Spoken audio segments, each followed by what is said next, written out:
नमस्कार विद्यार्थियों। जैसा कि आप सभी को पता है कि लगातार जो वीडियो अपलोड हो रही है उसी श्रृंखला में मैं आज 10 और 11 प्रश्नावली की वीडियो अपलोड कर रहा हूं। एक्सरसाइज 10 जो व्रतों वाली प्रश्नावली है आपकी, ठीक है, व्रत वाली जो प्रश्नावली है इसमें आपको देखो छोटे छोटे प्रश्न काफी हैं और छोटे छोटे प्रश्नों में आपको मैं पहले प्रश्न में उन्हीं को ले रहा हूं कि आपको नियम ध्यान होने चाहिए और ऐसे कौन कौन से नियम हैं जिनकी जानकारी करना हमको अति आवश्यक है। देखो, जैसे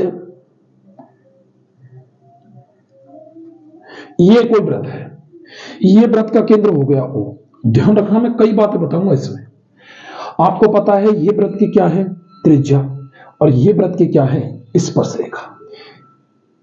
मैं यहां से यदि कोई स्पर्श रेखा खींचूं और ये व्रत की त्रिज्या, स्पर्श रेखा और त्रिज्या हमेशा आपस में कितने डिग्री कोण बनाती है, 90 डिग्री का। आ रही बात समझ में। दूसरी बात है, व्रत के बाहर स्थित बिंदु से व्रत पर केवल 2 स्पर्श रेखा खींची जा सकती है। व्रत के बाहर स्थित बिंदु से व्रत पर कितनी स्पर्श रेखा खींची जा सकती है, 2 स्पर्श रेखा। दूसरी बात, अगर व्रत के मैं एक बिंदु की बात करूं तो एक बिंदु पर केवल एक, व्रत के एक बिंदु पर केवल एक स्पर्श रेखा खींची जा सकती है। और मैं यदि ऐसे बोलूं इसी चीज को कि व्रत पर कितनी स्पर्श रेखा खींची जा सकती है, तो व्रत की परिधि पर बिंदु अनंत होते हैं, तो उसका उत्तर होगा अनंत। ध्यान रखना, व्रत पर स्पर्श रेखा कितनी खींची जा सकती है, अनंत। व्रत के एक बिंदु पर एक, व्रत के बाहर स्थित बिंदु से 2। व्रत की त्रिज्या स्पर्श रेखा कितने डिग्री कोण बनाती है, 90 डिग्री का। छेदक रेखा क्या होती है, जो व्रत को 2 बिंदुओं पर क्या करे, प्रतिच्छेद करे। जीवा क्या होती है, जो व्रत को आंतरिक रूप से यानी उसके अभ्यंतर में 2 बिंदुओं पर स्पर्श करे।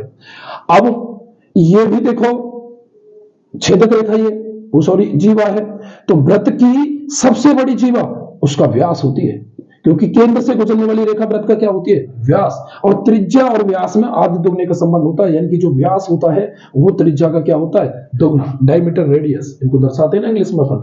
तो जो डायमीटर होता है वो रेडियस का कितना होता है, डबल होता है। ये हो गया। और ये जो व्यास है ये सबसे बड़ी जीवा है। क्या है, सबसे बड़ी जीवा। इन्हीं में से कोई एक आपसे पूछ लिया जाएगा, ठीक है।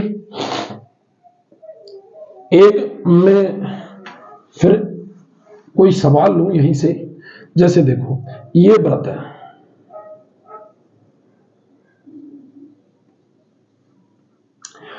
व्रत के बाहर स्थित बिंदु से 2 स्पर्श रेखा हो गई, ठीक है। यहां से इसने ये सवाल दे रखा है कि भाई व्रत पर स्थित कोई बिंदु P है, व्रत का केंद्र O है और यहां बाहर स्थित कोई बिंदु Q है, और इसकी लंबाई दे दी 12 सेंटीमीटर और इसकी त्रिज्या दे दी व्रत की 5 सेंटीमीटर। और आपसे ये पूछ लिया, एक बात बताओ कि ये कितने डिग्री का है, 90 डिग्री का। कितने का है, 90 डिग्री के सामने के भुजा कर्ण, ये लंब, तो ये क्या बचा, आधार। कौन सी प्रमेय से, पाइथागोरस प्रमेय से, L square plus A square, ठीक है। और यदि मैं सवालों की बात करूं आपसे दूसरे सवाल के रूप में, तो एक सवाल और है आपका कि सिद्ध करो व्रत के बाहर स्थित बिंदु से खींची गई स्पर्श रेखा लंबाई में आपस में बराबर होती है। या फिर इसी में आपसे पूछ ले कि देखो, इसी में मैं और बताऊं एक कि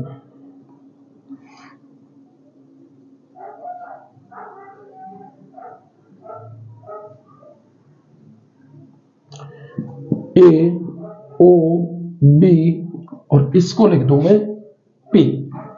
तो आपको ये कोण इसने दिया है कितना, कोण AOB बराबर 105 डिग्री। तो ये पूछा है, एक बात बताओ, ये कितने का है, 90 का। ये कितने का है, 90 का। ये कितने का दिया है, 105 का। ये चतुर्भुज नहीं है क्या एक, और चतुर्भुज के आंतरिक कोणों का योगफल कितना होता है, 360 डिग्री। 90 और 90 कितना, 180। 180 में कितना जोड़ेंगे, 105। उसको कितने में से घटा देंगे, 360 में से। इस कोण की वैल्यू आ जाएगी, ठीक है।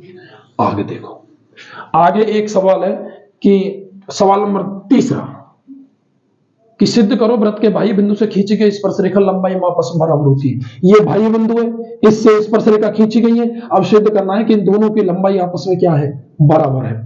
तो देखो मेरी बात सुनो, आप एक रचना करेंगे ऐसे ये दो त्रिभुज बनेंगे, त्रिभुज नंबर 1, त्रिभुज नंबर 2। इनको क्या करेंगे, एक एक तो कोण बराबर है इनका 90-90 डिग्री का। ये त्रिज्या भी बराबर है, AO बराबर BO, ये त्रिज्या बराबर है। OP बराबर OP, ये उभयनिष्ठ रेखा होगी। तो ये एस नियम से दोनों सर्वांगसम और सर्वांगसम त्रिभुजों की संगत भुजाएं भी बराबर होती हैं, तो ये दोनों भी क्या लिख देंगे, बराबर लिख देंगे। यानी कि इन दोनों त्रिभुजों को क्या सिद्ध करना है, सर्वांगसम। जहां भुजा बराबर करनी होती है वहां सर्वांगसम, और अनुपात बराबर करने होते हैं वहां समरूप।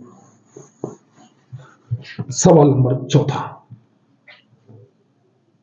दो संकेंद्रीय वृत्तों की त्रिज्या 5 और 3 है। देखो, दो संकेंद्रीय वृत्त, एक बड़ा वृत्त और एक छोटा वृत्त। बड़े वृत्त की त्रिज्या तो कितनी है, 5 सेंटीमीटर, और छोटे वृत्त की त्रिज्या कितनी है, 3 सेंटीमीटर। ये पूछ रहा है आपसे कि बड़े वृत्त की जीवा की लंबाई, यानी कि ये जो वृत्त है बड़ा वाला जिसकी त्रिज्या 5 सेंटीमीटर है, इसकी तो जीवा होनी चाहिए, और जो ये छोटे वाला वृत्त है इसकी होगी ये त्रिज्या। तो देखिए हम यहां ऐसे खींचेंगे, हम ये ए बी लिख दूं मैं, इसको केंद्र O हो गया, इसको बिंदु C लिख दो। अब आप ये बड़े वाले वृत्त की जीवा है क्योंकि आंतरिक रूप से इससे को स्पर्श कर रही है, और ये इसकी जीवा है क्योंकि ये इस छोटे वाले वृत्त को बाह्य बिंदु पर स्पर्श कर रही है। और जीवा और त्रिज्या हमेशा कितने डिग्री कोण बनाती है, 90 डिग्री का, क्योंकि त्रिज्या जीवा पर स्पर्श बिंदु पर, ये स्पर्श बिंदु है। अब चाहे जीवा का हो चाहे कोई स्पर्श रेखा का हो, ये जीवा है लेकिन यहां किसका काम करेगी, स्पर्श रेखा का। तो कितने डिग्री कोण बन रहा है, 90 डिग्री का। ये जीवा ये त्रिज्या पर लंब है और इसको समान 2 भागों में बांटती है। आगे बात समझ में, तो इसके समान 2 भाग हो गए, 90 डिग्री, ये 5 ये 3, तो ये हो गया कर्ण, ये हो गया लंब, और ये हो गया आधार। ये कितना हो जाएगा, 4, क्योंकि 25 में से 9 घटेंगे, 16 आएंगे, और 16 का वर्गमूल कितना होता है, 4। जब ये 4 है तो ये भी कितनी होगी, 4। तो फिर ए बी का मान कितना आ गया, 4 + 4 = 8। तरीका से करेंगे इसको, समकोण त्रिभुज में पहले इसकी वैल्यू निकालेंगे और फिर इसको तो इसके बराबर कर देंगे। ठीक है, ये हो गया 4 सवाल। अब सवाल नंबर 5 को देखो क्या है, सिद्ध करो वृत्त के परगत बनी चतुर्भुज की भुजाएं केंद्र पर संपूरक कोण बनाती है। ये कोई वृत्त है,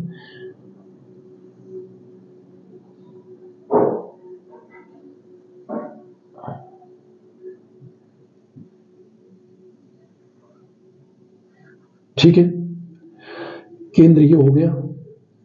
अब केंद्र पर संपूरक का मतलब है ये दोनों, ये भुजाएं, चाहे तो ये भुजा हो जाए A B C D और इसको लिख दूंगे O, चाहे तो कोण हो जाए AOB और चाहे कोण हो जाए COD, इन दोनों का योगफल कितना है, 180।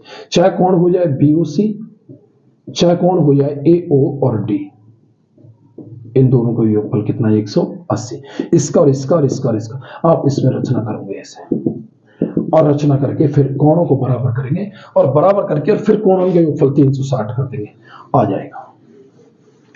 प्रश्नावली 11 है, त्रिज्यखंड वाली जो है प्रश्नावली, उसमें देखो आप, एक तो कोई, अब देखना 11 में 11 ही है, एक तो कोई चित्र वाले सवाल है ना, उनमें जितने भी 6 अंकित भाग हैं उनको देखना। और एक आपको मैं बता दूं पहले प्रश्न के रूप में, त्रिज्यखंड का क्षेत्रफल तो होता है πr² θ अपन 360, ये त्रिज्यखंड होता है। आप ध्यान रखना, वो आर को कहो तो P बोल दे, थीटा को कहो तो N बोल दे, आर बोल दे, कुछ भी बोल दे, सूत्र तो यही होता है। लेकिन वो त्रिज्या को क्या बोल रहा है, थीटा को क्या बोल रहा है, वो यहां रखने है ना, गलत करोगे हम। मैं फिर कह रहा हूं, सवाल गलत नहीं होगा यदि ढंग से पढ़ा तो। त्रिज्या और थीटा को क्या बोल रहा है, थीटा को P बोल दे, तो अब ये पाई r² P हो जाएगा। ठीक है, वो जो भी मान बोलेगा ना, वो चाप की लंबाई πr θ / 180, इनमें भी वो जो भी बोले, त्रिज्या तो 2πr, और वृत्त का क्षेत्रफल, परिधि, वृत्त की परिधि कितनी है, 2πr, और वृत्त का क्षेत्रफल कितना है, πr²। ये सूत्र फॉर्मूले याद होने चाहिए आपको। ठीक है, दूसरे सवाल के रूप में यदि मैं आपसे लूं, दूसरे सवाल के रूप में, तो दूसरा सवाल है, इसमें देखो वृत्त के चतुर्थांश का क्षेत्रफल, वृत्त के चतुर्थांश का क्षेत्रफल ज्ञात करो, जबकि उसकी परिधि दी है आपको 22 सेंटीमीटर। कितनी दी है? 22 सेंटीमीटर। तो देखो आप एक बात बताओ, वृत्त की परिधि कितनी है? 2πr, उसकी वैल्यू कितनी दी है? 22। क्षेत्रफल पूछा है, क्या होता है चतुर्थांश? देखो पूरे वृत्त का क्षेत्रफल होता है πr स्क्वायर, और चतुर्थांश मतलब πr स्क्वायर बटा 4। चौथा भाग क्या चाहिए? त्रिज्या चाहिए, और निकालो r। 22/2π, पाई की वैल्यू रखो 22/2, 22 बटा 7, पाई की वैल्यू 7 ऊपर, 22 से 22 कितना आ गया? 7, 2 7/2, यहां रख दो। 22/7 इंटू 4 इंटू 7/2 इंटू 7/2, ये मान आ जाएगा। जो भी मान आएगा गुणा करके, ठीक है, सेंटीमीटर स्क्वायर में। ये भी ध्यान रखना, क्षेत्रफल स्क्वायर में होता है हमेशा, आयतन क्यूब में होता है। अब देखो एक घड़ी के मिनट की सुई, ध्यान रखना, तीसरे नंबर का सवाल ले रहा हूं मैं। घड़ी की मिनट की सुई,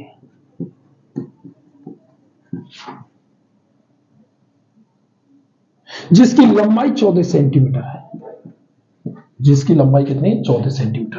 5 मिनट में रचित क्षेत्रफल। एक बात बताओ, ये कोई घड़ी है,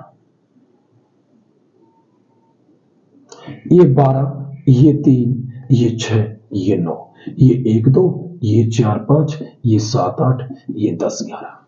अब सुनो, घड़ी की मिनट की सुई यहां है, मान के चलो वो यहां आ गई, तो इसके द्वारा इस दरमियान ये जो त्रिज्यखंड बन रहा है ना, इसका क्षेत्रफल पूछा है, रचित त्रिज्यखंड का क्षेत्रफल, रचित त्रिज्यखंड, ठीक है। अब सुनो, इसकी जो लंबाई है मिनट की सुई की, वो तो हो जाएगी इसकी त्रिज्या, यानी कि घड़ी की मिनट की सुई की जो लंबाई है वो तो किसका काम करेगी? त्रिज्या का। अब 5 मिनट में कितना बनाती है मिनट की सुई? तो मेरी बात सुनो, घड़ी की जो मिनट की सुई है वो कंप्लीट, इसमें से छोटा सवाल ही पूछेगा, घड़ी की मिनट की सुई द्वारा 1 मिनट में कितना कोण बनता है? तो देखो आप, घड़ी की जो कंप्लीट ये सुई है मिनट की, तो ये जब पूरी 60 मिनट पूरी कर लेती है तो 360 डिग्री का कोण बनता है। बोलो बनता है कि नहीं बनता है? बनता है। 1 डिग्री